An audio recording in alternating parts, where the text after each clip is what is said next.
بسم اللہ الرحمن الرحیم، السلام علیکم۔ امید ہے سب خیریت سے ہوں گے۔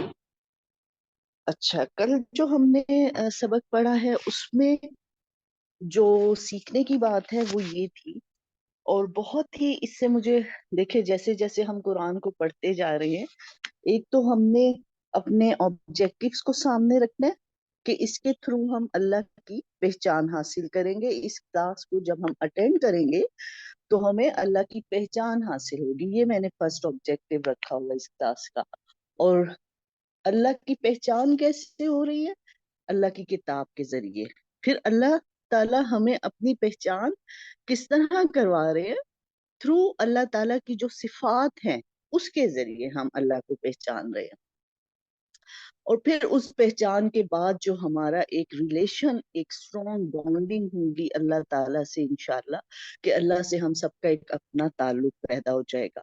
کل اور پرسوں جو ہم سپارہ پڑھ رہے ہیں، بار بار اہل کتاب کا ذکر آ رہا ہے، اور مجھے جو بات سمجھ آئی ہے اس میں وہ بہت زیادہ ایک یہ بات ہے کہ دیکھیں، اگر اللہ تعالیٰ نے ہمیں کہا ہے نا کہ تم اہل کتاب کے پاس جاؤ، جیسے کہ اہل کتاب کا آپ کو بتا دیا تھا کہ ان سے مراد ہے یہودی اور عیسائی، تو جب تم اہل کتاب کے پاس جاؤ انہیں بتاؤ، تو ایسے ہی نہیں کہہ دیا، ایسے حکم نہیں سب سے پہلے دے دیا۔ سب سے پہلے اللہ تعالیٰ نے ان کا ہمیں ساری تاریخ بتائی ہے کہ یہ ان کی تاریخ کیا تھی، کہ یہ اس طرح اپنے نبیوں کو تنگ کرتے رہے۔ پھر ان کا حضرت عیسیٰ کے متعلق ان کا کیا عقیدہ ہے، یہودیوں کا کیا عقیدہ ہے، یہ بھی سارا بتا دیا۔ اور ان کی جو نیگیٹو پوائنٹ تھے وہ بھی سارے بتائے۔ پھر پوزیٹو پوائنٹ بھی اللہ تعالیٰ ہمیں بتا رہے ہیں کہ ان میں سے کچھ لوگ، یہ مت سمجھو کہ یہ سب ایسے ہیں، ان میں سے کچھ ایسے ہیں جو بہت نیک بھی ہیں، اور پھر ان کی خصوصیات ہمیں بتائی ہیں، ان کے دل نرم ہیں۔ اور پھر ہمیں یہ بھی بتا دیا کہ آپ کے مسلمانوں سے زیادہ نفرت ان میں سے کون رکھتا ہے، اور مسلمانوں کے لیے دل نرم کس کا ہے۔ اس کے بعد پھر کہا جا رہا ہے کہ اب آپ ان کے پاس جائیں۔ تو اس سے ہمارے لیے بھی ایک بہت اچھی ہماری تربیت ہو رہی ہے، بہت اچھی ٹریننگ ہو رہی ہے کہ دیکھیں جب ہم کسی انسان کی، کسی جماعت کی بات کریں تو ہمارے پاس اس کی دونوں چیزیں ہوں، نیگیٹو بھی پازیٹیو بھی۔ ہمارے ہاں عموماً دو ایکسٹریم رویے ہوتے ہیں، ایک تو کچھ ایسے لوگ ہوتے ہیں جو دوسروں پر صرف تنقید کر رہے ہوتے ہیں، اور ایک گروہ ایسا ہے کہ جو ان کے نیگیٹو پوائنٹس ہیں ان کو ہم ذکر ہی نہیں کرنا چاہ رہے ہوتے، ہم سمجھ رہے ہوتے ہیں کہ شاید یہ گناہ کی بات ہے، شاید اللہ تعالیٰ ہم سے ناراض ہو جائیں گے، تو ہم پھر اس میں ایکسٹریم پر چلے جاتے ہیں اور ہم ان کی نیگیٹیوٹی کو بالکل اگنور کر دیتے ہیں۔ اب جس سے کیا ہوتا ہے کہ اب ہم اس انسان کے ساتھ یا اس گروپ کے ساتھ کیسے ڈیل کریں، ہمیں تو اس سے ڈیل کرنا ہی نہیں آئے گا۔ اگر میں اپنے بچے کو بتا ہی نہیں رہی ہوں کہ یہ جو انسان ہے، یہ کل کو تم اسکول جاؤ گے، یہاں پر یہ ٹیچرز ہیں، ایسے آپ نے وہاں پر کینٹین جانا ہے، جو مجھے پتا ہے میں اس کے مطابق اس کو گائیڈ نہ کروں، اور اس کو پھر کیسے پتا چلے گا کہ مجھے ہاں جب میں اس کو گائیڈ کروں گی نا، کچھ دن جانے کے بعد تو وہ بچہ خود بھی اویئر ہو جاتا ہے، لیکن جب ہم اس کو گائیڈ کرتے ہیں تو وہ زیادہ ایکٹیولی پارٹیسپیٹ کرتا ہے، ہر ایکٹیویٹی میں زیادہ الرٹ ہوتا ہے۔ تو اللہ تعالیٰ کو ہوشیار مومن پسند ہے، اس لیے اللہ تعالیٰ نے ہمیں یہ طریقہ بتایا ہے کہ ہمیں دونوں چیزوں کو سامنے رکھنا ہے، کسی بھی طرف ہمیں زیادہ نہیں، یا نہ تو ہمیں بہت برا بھلا کہنا ہے، دوسروں کو بہت زیادہ تنقید نہیں کرنی، اس کی صرف ایک نیگیٹیوٹی ہمارے سامنے ہونی چاہیے، اور نہ ہم نے بہت زیادہ اچھائیوں پہ رہنا ہے کہ ہاں بس سب اچھے ہی ہیں، کسی کو برا نہ ہے۔ یہ دونوں بہت انتہائی رویے ہیں، درمیان میں رہ کے نیگیٹو پوائنٹ بھی اگلے کے ہمارے سامنے ہو، پازیٹیو بھی ہو، پھر اس کے مطابق ہم اس سے ڈیل کریں، کیونکہ اللہ تعالیٰ کو ہوشیار مومن پسند ہے، ٹھیک ہے نا، ایکٹیو الرٹ مومن۔ اللہ تعالیٰ مسلمانوں کو سیدھا سادہ نہیں دیکھنا چاہتا کہ انہیں کچھ پتہ ہی نہیں ہے، اور کوئی جو قوم ہے ان کے ساتھ جو مرضی کر جائے، جو کہ ہو رہا ہے، کیونکہ ہمیں پتہ ہی نہیں ہے، ہمیں اپنی کتاب کا ہی نہیں پتا، ہمارے پاس صحیح علم ہے ہی نہیں۔ اب آج مسلمانوں کا، اور اسپیشلی جو نوجوان قوم ہے، ان کو کوئی کس طرف بھی لگاتا ہے وہ لگ جاتے ہیں، اس لیے کہ ان کے پاس صحیح علم نہیں ہے۔ تو سب سے پہلے تو اس صحیح علم کا ہونا بہت ضروری ہے، اور اس کے بعد جو ہے پھر اس طرح سے ہمارے پاس ایسے مسلمان ہوں گے، ایسے افراد تیار ہوں گے جو بہت ایکٹیو ہوں گے، بہت الرٹ ہوں گے۔ اور یہی میں کہہ رہی تھی کہ دیکھیں یہ تو ہماری فورن پالیسی کی بہت اچھی ٹپس ہمیں مل رہی ہیں، لیکن اب جو فورن پالیسی بنا رہے ہیں ان کو ان چیزوں کا پتہ ہی نہیں ہے۔ یہی وجہ ہے کہ آج ہم بالکل ناکام ہو رہے ہیں ہر چیز میں۔ ہمیں پتہ ہی نہیں ہے کہ ہم سے سنسیئر کون ہے اور ہمارا دشمن کون ہے، ہمیں کچھ پتہ نہیں ہے، اس لیے کہ یہ علم نہیں ہے نا۔ تو اب جو ہمارے مسائل اس وقت بہت زیادہ ہو چکے ہیں، ان سب مسائل کا حل جو ہے وہ صرف یہ کتاب ہے کہ ہم اس کتاب کو پڑھیں، اس کو سمجھیں، پھر اس کے مطابق اپنی زندگیوں کو انشاءاللہ جب ہم لے کر چلیں گے تو ہماری زندگی آسان ہوگی انشاءاللہ۔ تو یہ ایک چیز جو سمجھنے کی ہے وہ بہت ضروری ہے۔ اس کے بعد ہم جو ایک اور میرا آبجیکٹو تھا وہ یہ ہے کہ ایٹ لیسٹ ہمارے پاس 30 چیزوں کی ایسی لسٹ ہو جو ہم اس کلاس سے سیکھ رہے ہیں۔ تو انشاءاللہ کل میں اس کو شیئر کروں گی کہ میں نے کیا کیا سیکھا، اور آپ لوگوں نے بھی اس کو کہیں نہ کہیں نوٹ کیا ہوگا۔ آج کی کلاس کا آغاز کرتے ہیں۔ نحمدہ ونصلی علی رسولہ الکریم، اما بعد فاعوذ باللہ من الشیطان الرجیم، بسم اللہ الرحمن الرحیم، رب اشرح لی صدری ویسر لی امری واحلل عقدۃ من لسانی یفقہوا قولی۔ 8واں سپارہ ہے الحمدللہ۔ وَلَوْ أَنَّنَا نَزَّلْنَا إِلَيْهِمُ الْمَلَائِكَةَ وَكَلَّمَهُمُ الْمَوْتَى وَحَشَرْنَا عَلَيْهِمْ كُلَّ شَيْءٍ قُبُلًا مَا كَانُوا لِيُؤْمِنُوا إِلَّا أَن يَشَاءَ اللَّهُ وَلَكِنَّ أَكْثَرَهُمْ يَجْهَلُونَ۔ اور اگر ہم ان کے پاس فرشتوں کو بھیج دیتے اور ان سے مردے باتیں کرنے لگتے، اور ہم تمام موجودات ان کے پاس ان کی آنکھوں کے روبرو لا کر جمع کر دیتے، تب بھی یہ لوگ ہرگز ایمان نہ لاتے۔ ہاں اگر اللہ چاہے تو اور بات ہے، لیکن ان میں سے اکثر لوگ جہالت کی باتیں کرتے ہیں۔ تو دیکھیں یہاں پر اللہ کیونکہ بار بار لوگ کہہ رہے ہیں نبی صلی اللہ علیہ وسلم کو کہ بھئی آپ کوئی معجزہ لے کر آئیں تو ہم آپ پر ایمان لے آئیں گے۔ اللہ تعالیٰ فرما رہے ہیں اگر میں فرشتوں کو ان کے سامنے بھی بھیج دوں اور مردے آ کر ان سے باتیں کرنے لگیں، اللہ جیسے کیا ہوا تھا حضرت عیسیٰ کو کیسے اللہ نے معجزات دیے تھے، لیکن وہ لوگ کیا کہنے لگے، اچھا یہ تو جادو ہے۔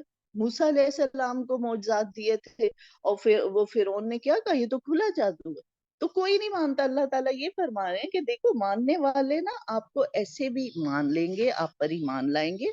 آپ ان کی باتوں کو اتنا سیریس نہ لیں کہ ہاں یہ جب اگر میں ان کی بات مان لوں گا یہ مجھے ایسے نہیں ہوگا۔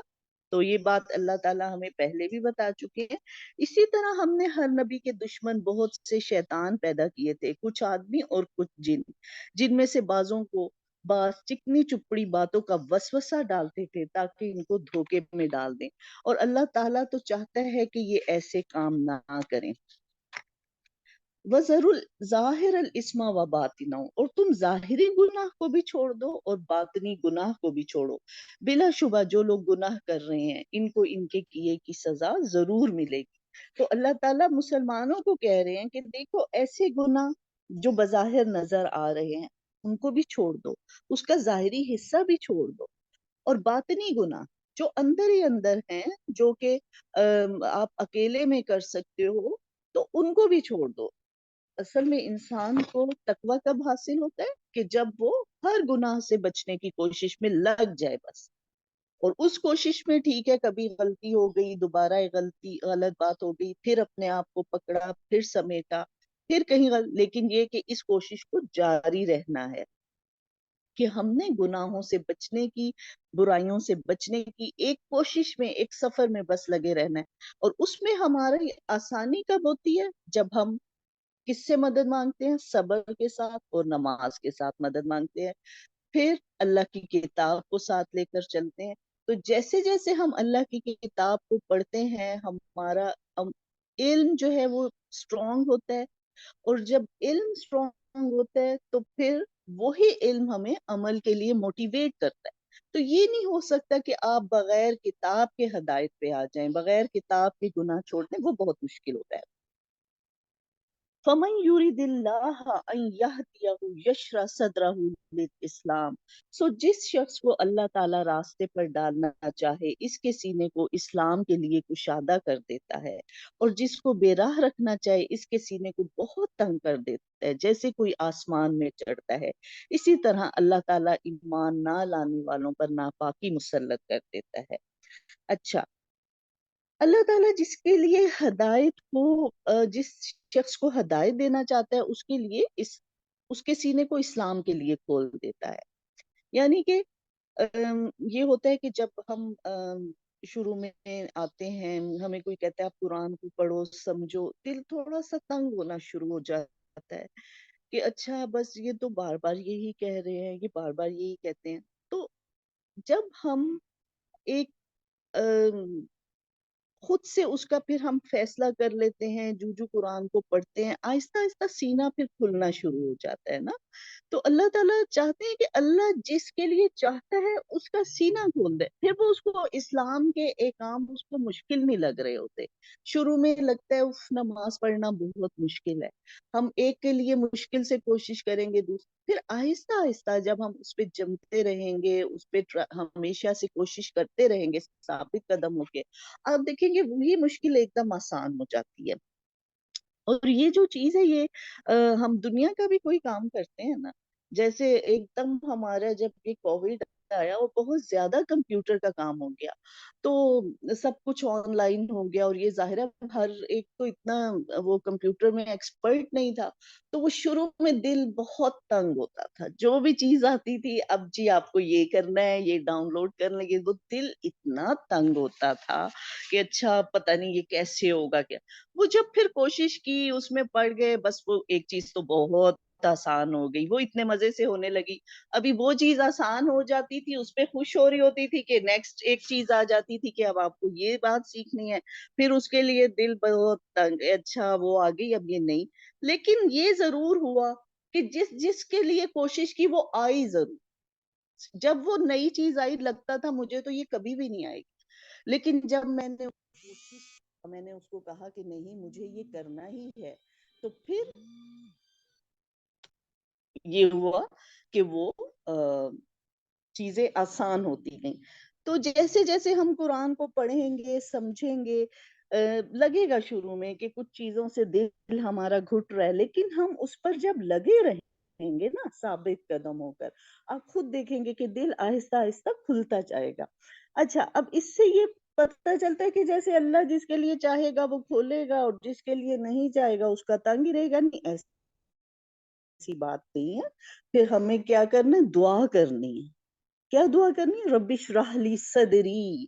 جب بھی کوئی مشکل ہو، جب بھی کسی کام میں تنگی ہو، سینہ گھٹنے لگے، فوراً پڑھیں رب اشرح لی صدری، اے اللہ تعالیٰ، اے میرے رب میرا سینہ کھول دے، ویسر لی امری، اور میرے لیے میرا کام آسان کر دے۔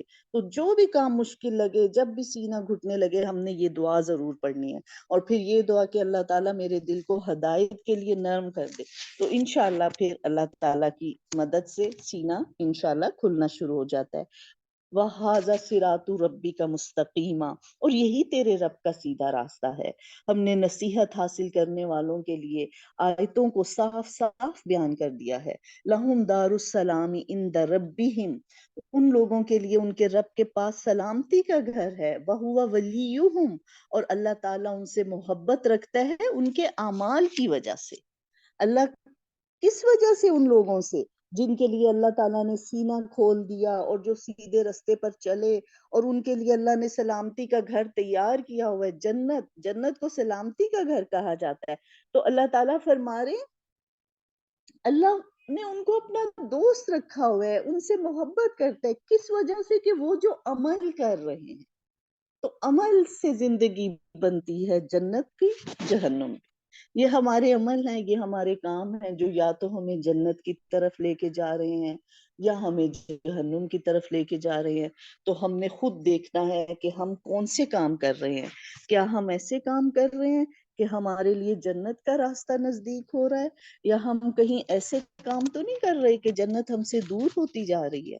تو یہ ہم سب خود دیکھیں گے، خود سوچیں گے، خود اپنے لیے ایک اسائنمنٹ اپنی تیار کریں گے، اپنے سب کاموں کو دیکھیں، جیسے قرآن میں ایک جگہ آتا ہے، اور ہر نفس کو دیکھنا چاہیے کہ وہ اپنے کل کے لیے کیا کر رہا ہے۔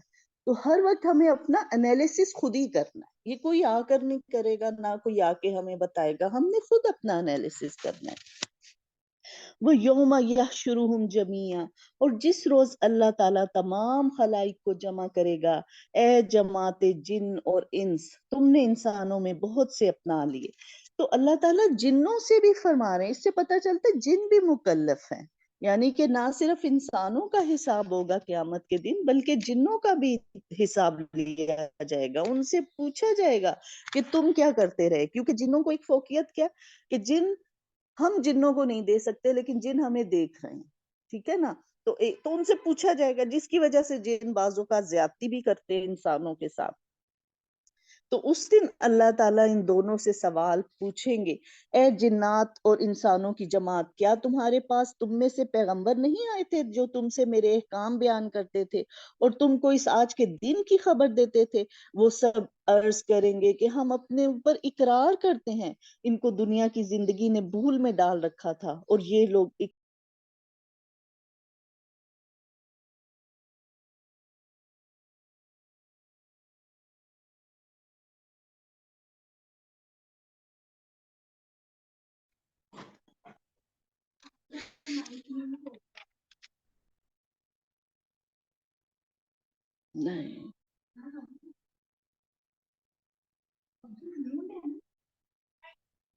اچھا، میری آواز آ رہی ہوگی سب کو؟ ایک سیکنڈ، یہ بیچ میں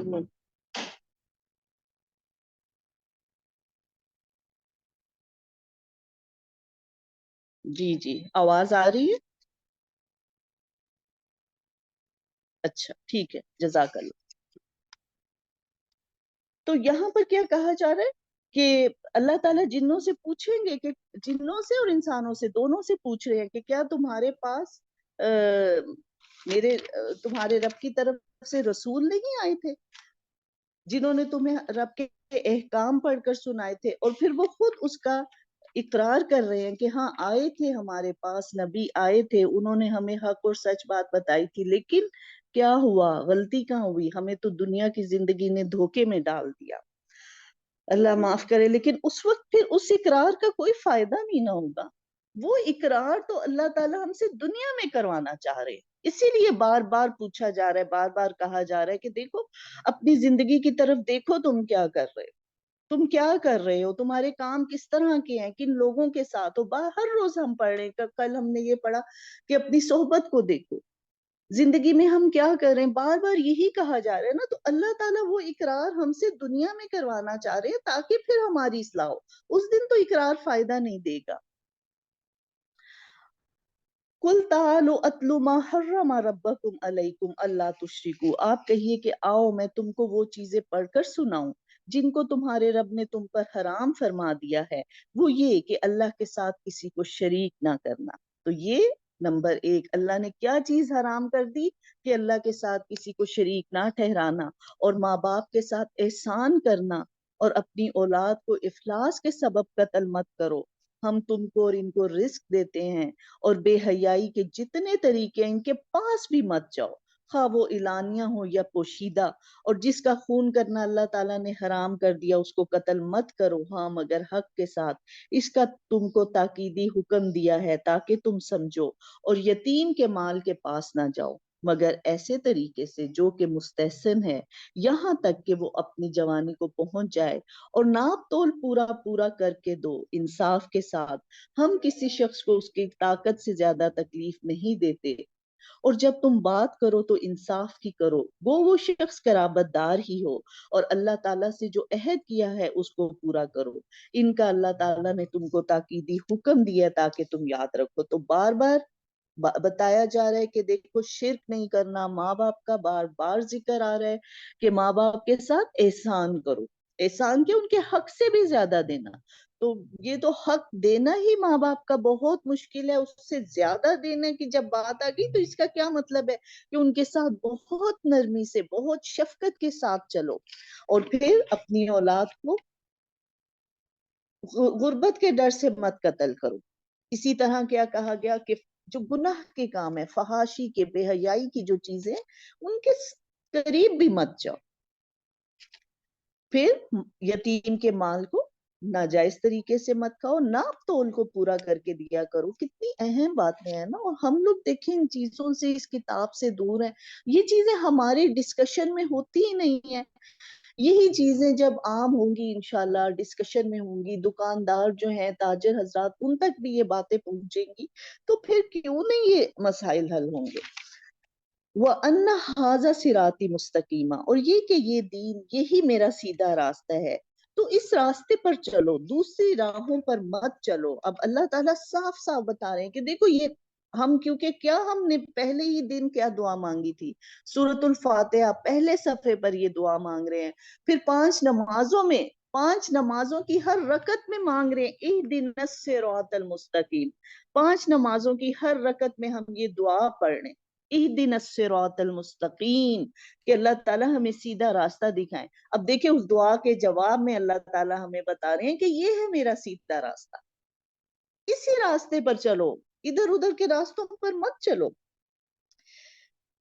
ایک دن کہتے ہیں نبی صلی اللہ علیہ وآلہ وسلم نے اپنے ہاتھ سے زمین پر ایک لکیر کھینچی، بالکل سیدھی لکیر کھینچ دی، بالکل سیدھی لائن کھینچی، اور فرمایا یہ اللہ کا سیدھا راستہ ہے، اور چند خطوط اس کے دائیں اور بائیں بھی کھینچ دیے. اب کہا کہ یہ وہ راستے ہیں جو اسی راستے سے نکل رہے ہیں، لیکن یہ سیدھا راستہ نہیں ہے، یہ وہ راستہ نہیں ہے جو میں لایا تھا. تو اسی راستے سے کچھ نہ کچھ ایسی باتیں، کچھ ایسی سرگوشیاں ہمارے کانوں تک پہنچتی ہیں جن کو ہم اپنا لیتے ہیں، حالانکہ وہ سیدھا راستہ نہیں ہوتا. تو اس لیے سیدھا راستہ ہمارے لیے کب بالکل کلیئر ہوگا؟ جب ہم اس کتاب کو پڑھیں. اللہ تعالیٰ صاف صاف فرما رہے ہیں ان باتوں کو کلیئر کرنے کے بعد، ایکسپلین کرنے کے بعد، کہ دیکھو یہ ہے میرا سیدھا راستہ، بس تم نے اسی کی پیروی کرنی، اس کے علاوہ ادھر ادھر نہیں جانا، اور راستوں کی مت پیروی کرو. ان الذین فرقوا دینہم وکانوا شیعا لست منہم فی شیء، بے شک جن لوگوں نے اپنے دین کو ٹکڑے ٹکڑے کر دیا اور وہ گروہ گروہ بن گئے، آپ کا ان سے کوئی تعلق نہیں، بس ان کا معاملہ اللہ تعالیٰ کے حوالے ہے، پھر اللہ تعالیٰ ان کو بتا دے گا جو وہ کرتے تھے. تو اللہ تعالیٰ نے فرمایا جو لوگ دین کو ٹکڑے ٹکڑے کر رہے ہیں، دین میں کسی فرقے کی کوئی گنجائش نہیں ہے، ہوں گے، وہ حدیث میں آیا ہے کہ 73 فرقے میری قوم میں ہو جائیں گے، لیکن ان میں سے صرف ایک حق پہ ہوگا. آپ صحابہ نے پوچھا کون سا فرقہ؟ آپ صلی اللہ علیہ وسلم نے فرمایا جو میرے اور میرے صحابہ کے طریقے پر عمل کرے گا. تو ہمیں ہمیشہ یہی کوشش کرنی چاہیے، جب بھی زندگی کا کوئی بھی مسئلہ ہو، کوئی بھی ایسی چیز ہو، جو ہم ایونٹ کوئی سیلیبریٹ کرنے لگے ہیں، کچھ بھی ہم دین کی کوئی عبادت کرنے لگے، کوئی بات کرنے لگے، ہم نے سب سے پہلے کیا دیکھنا ہے کہ نبی صلی اللہ علیہ وآلہ وسلم کا طریقہ کیا تھا، ہمارے صحابہ کا کیا طریقہ تھا. بس باقی دین میں کسی فرقے کی کوئی گنجائش ہے ہی نہیں. دین بالکل سیدھا ہے، اسٹریٹ ہے، ایک کتاب ہے ہماری، ایک رسول ہے، اس میں کوئی فرقہ بندی کی گنجائش نہیں. ہاں کچھ چیزوں پہ اختلافات ہوں گے، وہ یہ بالکل نیچرل ہے.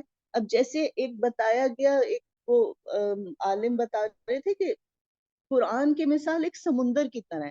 اگر آپ سمندر میں اپنا ہاتھ ڈالتے ہیں نا، تو آپ کو کچھ چیزیں، کچھ ریت وغیرہ چپک جائے گی، دوسرا بندہ ڈالے گا کچھ اس کو چپک جائے گا. تو قرآن کی بے شمار جو ہے وہ اسباق ہے، بے شمار اس میں سمجھنے والی چیزیں ہیں.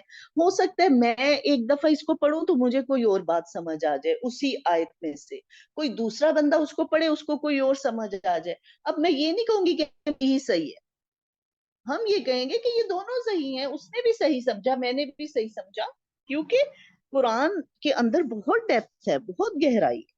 لیکن اس کی وجہ سے آپس میں دشمنی پیدا کر لینا یہ غلط چیز ہے. من جاء بالحسنۃ فلہ عشر امثالھا، جو شخص نیک کام کرے گا اس کو اس کے 10 گنا ملیں گے، اور جو شخص برا کام کرے گا اس کو اس کے برابر ہی سزا ملے گی، اور ان لوگوں پر ظلم نہ ہوگا. تو یہ چیز پہلے بھی آئی تھی کہ اگر انسان ایک نیکی کرتا ہے، اللہ تعالیٰ فرماتے ہیں کہ اس کے حساب میں 10 نیکیاں لکھو، اور پھر اللہ اپنے فضل سے جتنے چاہے بڑھائے گا انشاءاللہ، لیکن یہ کم از کم ہے. اور جو شخص ایک برائی کا کام کرے گا لیکن اس کو برا اسی ایک ہی کام کی سزا ملے گی، ایک ہی برائی اس کے لیے لکھی جائے گی۔ تو حدیث میں آتا ہے کہ جو شخص قرآن کا ایک حرف پڑھتا ہے اس کو اس کی 10 نیکیاں ملتی ہیں۔ آپ صلی اللہ علیہ وسلم نے فرمایا اگر ہم پڑھتے ہیں الف لام میم تو اس کی 30 نیکیاں مل جائیں گی۔ الف کی 10 نیکیاں، لام کی 10 نیکیاں، میم ایک حرف پہ 30 نیکی لکھی جا رہی ہے۔ سبحان اللہ۔ تو اللہ اپنے فضل سے جس کو چاہتا ہے بڑھاتا ہے۔ کل اننی ہدانی ربی الی صراط مستقیم، آپ کہہ دیجئے کہ مجھ کو میرے رب نے ایک سیدھا راستہ بتا دیا ہے، وہ یہ کہ ایک دین مستحکم ہے، جو طریقہ ہے ابراہیم علیہ السلام کا، جو اللہ تعالیٰ کی طرف یکسو تھے اور وہ شرک کرنے والوں میں سے نہ تھے۔ تو اللہ نبی کیا فرما رہے ہیں کہ آپ کہہ دیجئے میرے رب نے جو سیدھا راستہ بتایا وہ بالکل مستحکم ہے، بالکل سٹریٹ ہے، بالکل اس میں کوئی جھول نہیں ہے۔ کوئی یہ نہیں کہہ سکتا کہ کیا بات ہے، یہ تو ہمیں سمجھ نہیں آ رہی، کوئی بھی یہ نہیں کہہ سکتا۔ وہ بالکل سیدھا راستہ ہے۔ اور اصل وہ راستہ کیا ہے؟ ابراہیم علیہ السلام کا طریقہ، جو اللہ کی طرف بالکل یکسو تھے اور وہ شرک کرنے والوں میں سے نہ تھے۔ قل ان صلاتی و نسکی و محیای و مماتی للہ رب العالمین، اور آپ فرما دیجئے کہ بالیقین، یقیناً میری نماز اور میری قربانی اور میرا جینا اور میرا مرنا صرف اللہ رب العالمین کے لیے ہی ہے۔ تو یہ جب تک ہمارے اندر یہ چیز نہیں آ جائے گی کہ ہم جو بھی نماز پڑھیں، جو بھی عبادت کریں صرف اللہ رب العالمین کے لیے، صرف اس کی خوشی کے لیے، اس کے حکم سے، اس کی رضا کے لیے، جو قربانی کر رہے ہیں، جو صدقات دے رہے ہیں، جو زکوٰۃ دے رہے ہیں، اسی طرح جو قربانی کرتے ہیں، سب کے سب اللہ کی، صرف اللہ کی رضا کے لیے، اس میں کوئی ریاکاری نہ ہو، کسی اور کی خوشی نہ ہو، صرف اللہ کی خوشی۔